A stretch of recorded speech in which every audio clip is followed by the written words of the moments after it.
Selamat malam Bapak Ibu, saudara-saudaraku semua. Pada malam hari ini kita kembali bertemu dalam Bersatu Hati dalam Doa, edisi Selasa 2 November 2021 bersama saya Pendeta Ike. Saudara-saudara, sebelum kita bersama-sama merenungkan tema Tuhan yang mencukupkan, marilah kita bersatu di dalam doa. Kita berdoa. Ya Tuhan, Sang Pemelihara kehidupan, jikalau pada malam hari ini kami masih hidup, sehat, bahkan bertahan dalam pergumulan yang kami alami, itu semua karena Engkau yang menopang kami.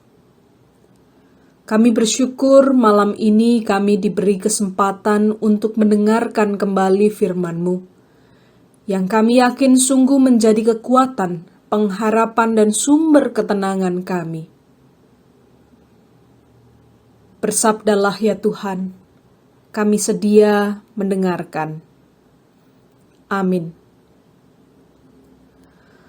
Saudara-saudaraku yang terkasih, bacaan Alkitab kita pada malam hari ini yang akan kita renungkan bersama-sama dari Bilangan pasal 21 ayat 10 sampai 20.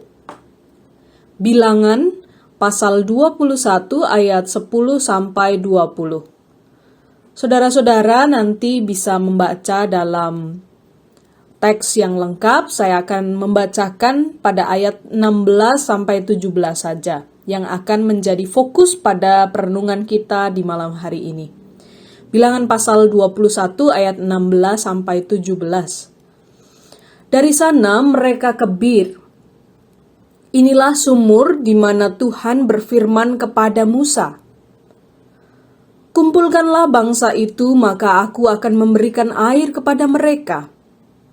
Pada waktu itu orang Israel menyanyikan nyanyian ini. Berbual-bualah hai sumur. Mari kita bernyanyi-nyanyi, berbalas-balasan karena sumur yang digali oleh raja-raja. Saudara-saudaraku semua, pernahkah Anda melakukan sebuah perjalanan yang sangat jauh? Ada di antara saudara yang pernah melakukan perjalanan yang sangat jauh, entah itu perjalanan darat, laut, maupun udara. Saudara, ketika kita memulai sebuah perjalanan yang jauh, sebelum kita mulai perjalanan itu, biasanya kita menyiapkan dan memastikan bahwa logistik yang kita bawa itu cukup untuk menempuh perjalanan itu. Tentu kita tidak ingin bahwa di perjalanan kita serba kekurangan, sehingga kita kelelahan dan tidak ada penopang atau energi dari logistik yang kita siapkan. Nah, saudara, bicara tentang perjalanan, atas penentuan Tuhan, bangsa Israel pun harus menempuh sebuah perjalanan yang begitu panjang dan melelahkan di bawah kepemimpinan Musa. Tuhan tahu persis tentang apa yang dibutuhkan oleh bangsa pilihannya itu.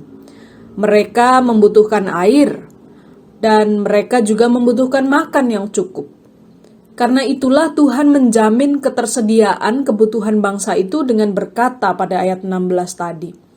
Kumpulkanlah bangsa itu, maka aku akan memberikan air kepada mereka. Tercukupinya kebutuhan itu oleh Tuhan membuat bangsa Israel kala itu bersukacita selama perjalanan. Nah, setidaknya sukacita itu tampak pada bagian bacaan kita ini tadi. Ungkapan sukacita itu terlukis dalam pujian mereka yang kita baca pada ayat 17. Berbual-bualah hai sumur.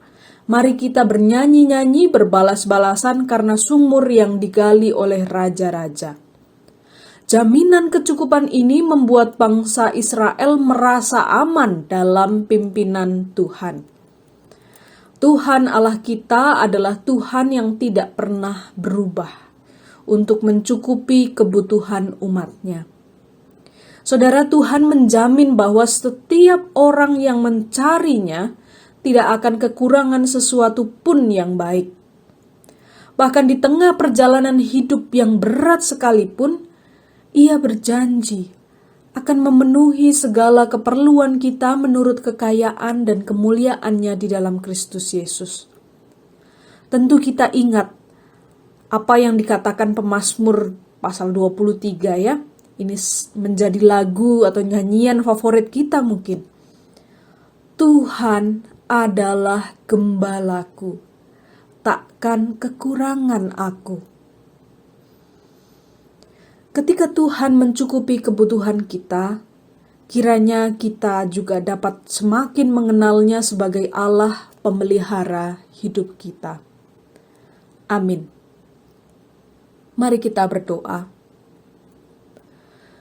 Ya Tuhan, Sang Pemelihara hidup, kami menghayati bahwa hidup kami senantiasa dicukupkan oleh-Mu.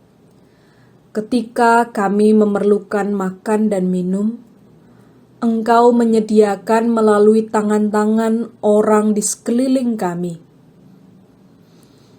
Ketika kami memerlukan dukungan di kala sepi maupun duka, Engkau juga mencukupkan dengan cinta dan perhatian yang datang melalui kerabat, bahkan melalui orang yang tidak kami kenal sekalipun. Ketika kami mendambakan kesehatan dan pemulihan, Engkau memberikan tubuh dan jiwa kami yang semakin kuat untuk menerima dan berdamai pada situasi ini. Terima kasih ya Tuhan. Walaupun jawaban dari doa kami sering tak selaras dengan ekspektasi kami, namun kami tahu Engkau memberi lebih dari yang kami harapkan. Ajarlah kami untuk percaya bahwa Tuhan akan senantiasa mencukupkan apa yang kami butuhkan, sebab Engkaulah pemilik kehidupan kami. Ya Tuhan, malam ini kami juga hendak mengistirahatkan tubuh, pikiran, dan batin kami. Dan biarlah malam ini kami boleh merasakan ketenangan dan hangatnya kasih sayang Tuhan, sehingga malam ini kami boleh beristirahat dalam damai-Mu. Amin. Demikianlah bersatu hati dalam doa. Kiranya pada malam hari ini saudara semua dapat beristirahat dengan tenang dan esok siap menyongsong berkat Tuhan. Selamat malam, Tuhan menyertai kita.